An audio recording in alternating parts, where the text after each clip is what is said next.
নিজের লজ্জাস্থান ঢাকার কাপড়টা ছাড়া তার কাছে দ্বিতীয় কোনো কাপড় ছিল না। সকালে যদি খাবার পেত, দুপুরে খাবার ছিল না, দুপুরে পেলে রাতের জন্য ছিল না, আজকে খাবার থাকলে কালকে নাই।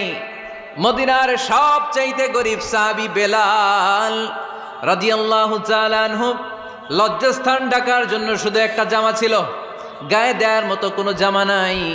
এই সাহাবীর মতো গরিব কোনো সাহাবী মদিনার জমিনে নাই। এই বেলাল রাদিয়াল্লাহু তাআলা আনহুকে বিশ্বনবী ডেকে বললেন, ইয়া বেলাল আনফিক ইয়া বেলাল লা তাখশা মিন যিল আরশি ইকলালা। ও বেলাল, আল্লাহর রাস্তায় দান করো, কারণ আমার আল্লাহর ধনভাণ্ডারের কমতি নাই।